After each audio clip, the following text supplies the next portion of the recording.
दोस्तों नमस्कार। मैं पंकज तिवारी आज आप सभी के बीच अपनी लिखी कहानी कटहल का पेड़ लेकर उपस्थित हूँ।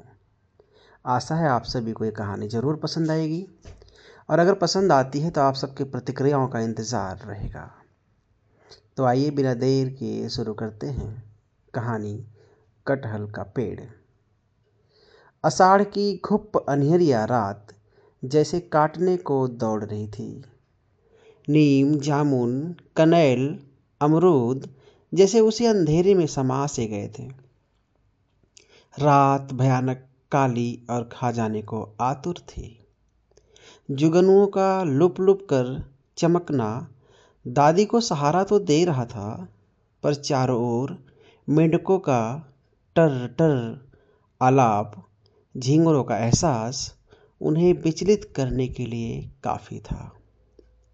दादी अकेले बखरी में पड़ी पड़ी सूख कर लकड़ी हो गई थी। दादा को गुजरे महीनों बीत गए थे।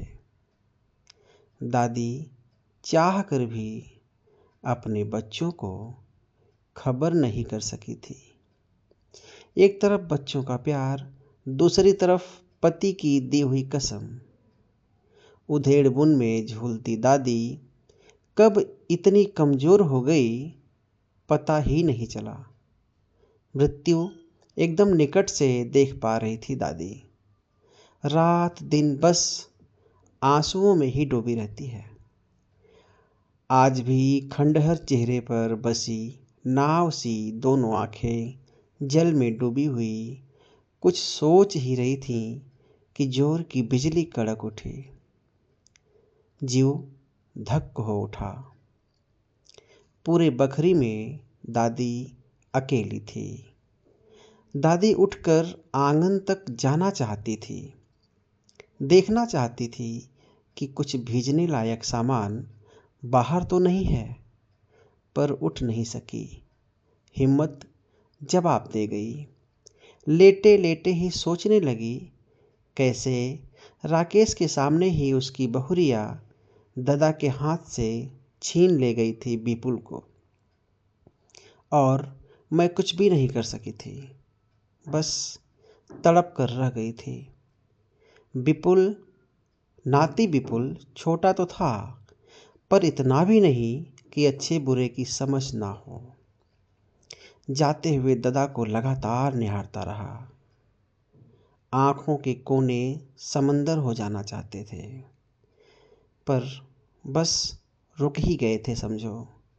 विपुल तब तक निहारता रहा जब तक कि गणेश की बखरी से आड़ नहीं हो गया। दादा और दादी जैसे ठगे से रह गए थे।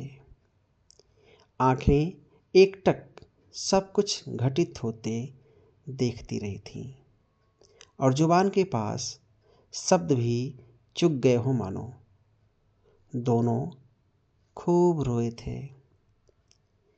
दादी आज भी रो ही रही है। बादल भी रोने लगा है। 2-2.5 घंटे से झमाझम बारिश हो रही है। बखरी पुरानी है। बैठ जाने के डर से दादी का मन भी बैठा जा रहा है। अंधेरे में ही आंखें बड़ी बड़ी कर लगातार जागने के प्रयास में दादी को पता नहीं कब नींद आ गई। सुबह पूरा गांव लबालब था। दादी चूल्हे में लकड़ी लगा भात पका रही थी। लकड़ी भीग जाने से आंच सिसक सिसक कर रह गई थी। दादी कलछुल से माड़ निकालने को ही थी कि दरवाजे पर आहट सुनाई पड़ी। झट से माड़ गिराकर उधर ही देख पड़ी। सामने विपुल खड़ा था। कलछुल फेंक दादी इतनी तेजी से दौड़ी कि भरा गई। विपुल ने सहारा देकर दादी को उठाया। घी, भात और नमक लिए दादी पोते को खिलाने लगी। उसका निश्चल फ्रेम कुछ समझ ही नहीं पा रहा था कि पहले क्या करना चाहिए। विपुल भी अभी तक बिल्कुल शांत, बस दादी को एकटक निहारे जा रहा है। कितनी जुलजुल हो गई है माई, कलेजा फाट गया विपुल का।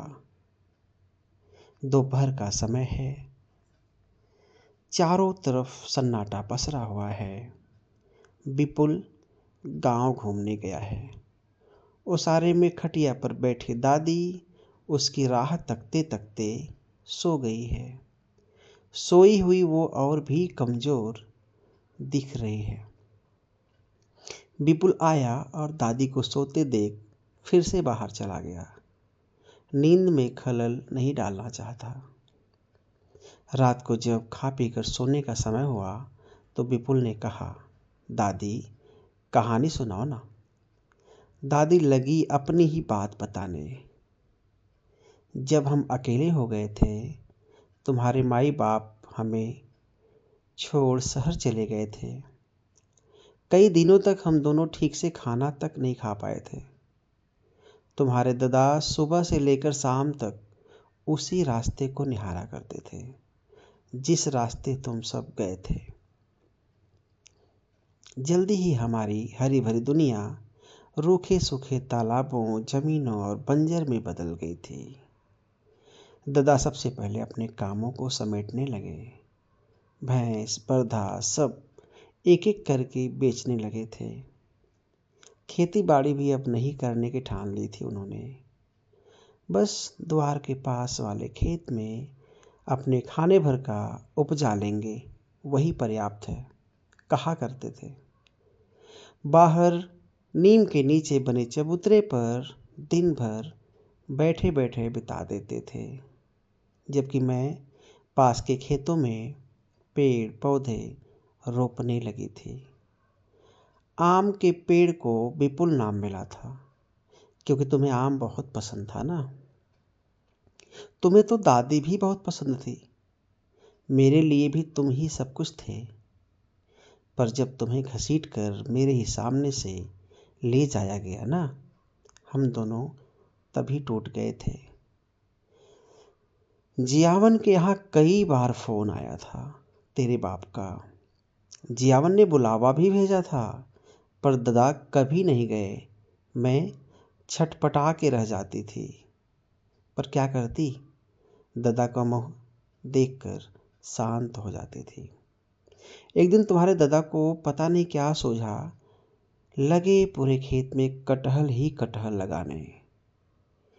कटहल लगाने वाले उसे खा नहीं पाते, मैंने कई बार कहा था, किंतु उन्हें नहीं मानना था, सो नहीं माने।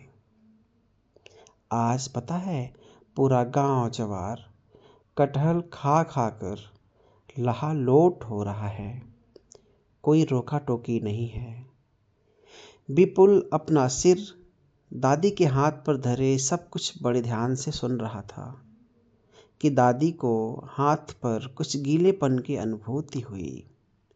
दादी चिहुक उठी, भैया ते रोवत है का भरे भैया? माई, याद है जब मैं दिन भर के लिए गायब हो गया था? सब मुझे ढूंढने निकले थे और मैं दादा के साथ रात को घर लौटा था। हाँ याद है, दादी झट से बोल पड़ी। माई, मुझे उस समय कटहल की सब्जी खाने का मन हो गया था।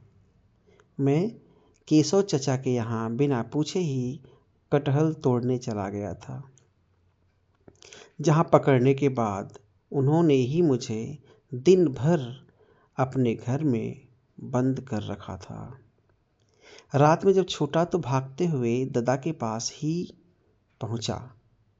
सारी बातें दादा को बताई। दादा ने ये बात किसी से भी न बताने को कहा था, पर आज मैं पूरे गांव जवार को बोल सकता हूँ कि खाओ, खूब खाओ कटहल, क्योंकि मेरे दादा ने लगाया है और सभी को कटहल तोड़ने की पूरी आज़ादी है। ये कटहल केशव चचा का नहीं है, जिसे तोड़ने पर घंटों उनके घर में बंद रहना पड़ेगा। विपुल और दादी दोनों की आंखों में अश्रुजल का सागर लहक रहा था। बस इतनी सी थी कहानी। मैं पंकज तिवारी आप सभी की प्रतिक्रियाओं का इंतज़ार करूंगा। धन्यवाद।